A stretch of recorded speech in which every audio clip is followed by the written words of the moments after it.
Mademoiselle Belski? Ah, réévoquez qu'on va vous attendre. Très bien, je vous suis. Vous avez de la chance, ils sont beaucoup occupés en ce moment. J'espère que vous serez à la hauteur. Ne vous inquiétez pas pour ça. Je sais comment procéder. Nous y voilà. Ils vous attendent à l'intérieur. Bonne chance. Ouais, bonne chance.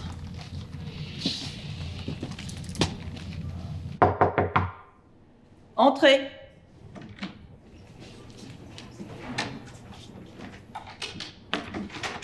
Miss Beskin, vous voilà enfin. Désolée pour l'attente, nous avions plusieurs choses à régler. Pas de soucis, je comprends. Entendu. Commencez à vous installer, nous sommes à vous dans 2 minutes, dès que mon frère aura terminé. Très bien. Bon, je vais envoyer l'offre d'achat dès la semaine prochaine. Après, c'est à vous de décider. Je vais devoir te laisser. À plus tard. Veuillez m'excuser. C'est un peu la course en ce moment. Enchantée, je suis Lisette Beskin, journaliste tech indépendante. Enchanté, Ravak Gauntlet, PDG de Gauntlet, et voici Cora, ma sœur. Tout le plaisir est pour moi. Asseyons-nous. Mettez-nous à l'aise. Ça ne vous dérange pas si j'enregistre notre conversation? Ça me sera utile pour la retranscription. Aucun souci. Alors, parlez-moi de votre carrière. Vous avez repris l'entreprise de votre père pour la transformer en un puissant conglomérat. Comment avez-vous fait? Bien, évidemment, notre défunt père a créé cette petite société il y a à peu près 50 ans, quand l'industrie de l'électronique était encore balbutiante. C'est à ce moment qu'on a connu un formidable essor qui a attiré la convoitise des investisseurs. Et vous étiez déjà coté en bourse? Oui, seulement 2 ans après notre arrivée dans l'entreprise. Une sacrée performance. J'étais aux premières loges en tant que sous-directrice économique. Cela a duré 5 ans, jusqu'au décès brutal de notre père. Je comprends malheureusement votre situation. J'ai moi-même perdu mes parents de manière brutale. Cela a été une terrible épreuve.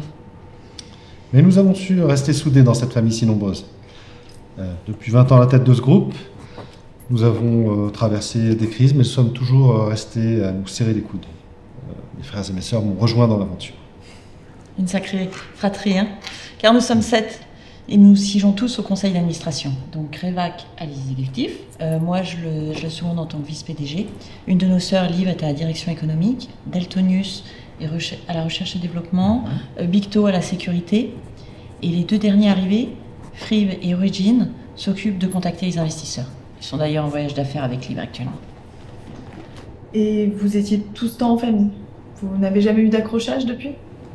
Et qu'entendez-vous par accrochage? Je sais pas, une dispute, un conflit, un accident? Qu'entendez-vous par accident? Eh bien, un accident comme le seul qui semble vous être arrivé, il y a 18 ans. Je ne veux pas en parler, c'est hors de question. Mais Ray... Sortez d'ici!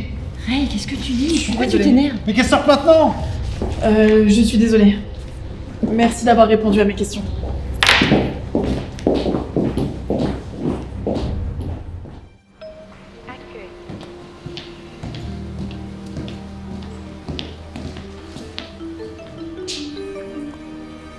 Allô? Je suis affreusement désolée pour le comportement de mon frère. Nous sommes un peu sur les nerfs en ce moment. Vous inquiétez pas pour ça.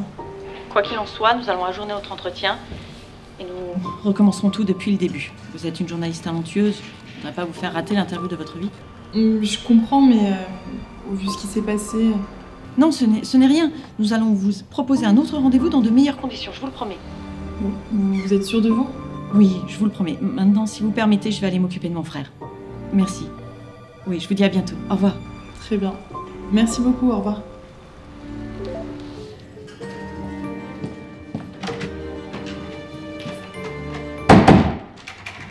T'as vraiment pété les plombs cette fois-ci.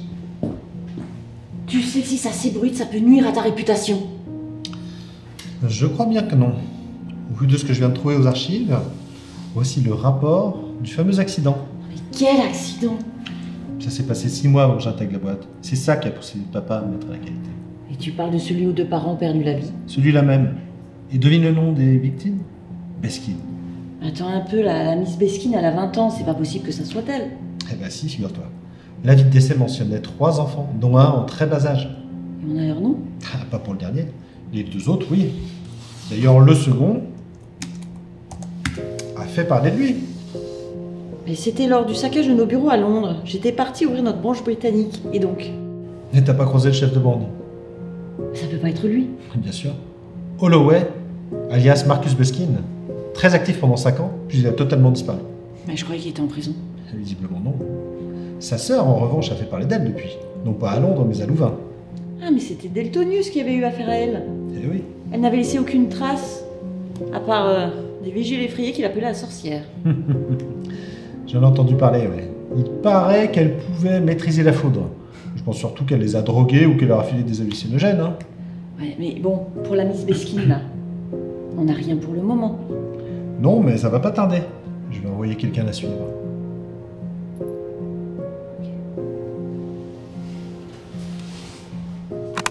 Jour 78. J'ai enfin pu avoir un entretien avec Rewa Gauntlet. Pourtant, ça a foiré. Il s'est emporté lorsque j'ai évoqué l'accident. Heureusement, Cora m'a décidé de me donner un autre rendez-vous. Faut pas que je me loupe cette fois-ci. Jour 1. J'ai enfin mis la main sur le rapport de police concernant la mort de mes parents. Je les ai à peine connus, mais je veux savoir pourquoi. Et surtout traduire les responsables en justice. Tout commence lorsque mes parents, qui étaient avocats, ont tenté une action en justice envers Pressrow Gauntlet, accusés de blanchiment d'argent pour éloigner les OPA hostiles. Mais un jour, alors que mes parents se rendaient à une présentation d'un prototype de voiture sans chauffeur, le véhicule s'est emballé durant la présentation et a foncé droit dans mes parents. Officiellement, la police avait conclu à un accident, malgré les circonstances aggravantes et le contexte. Le type qui avait conçu l'engin a été jugé puis emprisonné. J'ai même pas son nom complet, juste ses initiales. DG. En tout cas, ce DG ne mènera à rien car il se serait suicidé en prison. Mes soupçons se portent désormais vers Rewa Gauntlet, le fils de Pressrow. Il aurait longuement vérifié le prototype avant l'essai, il l'aurait peut-être trafiqué discrètement avant de faire croire à un accident. Mais tout ceci ne sont que des théories et je vais avoir besoin de preuves. J'ai donc décidé de me faire passer pour une journaliste tech indépendante, afin de le piéger.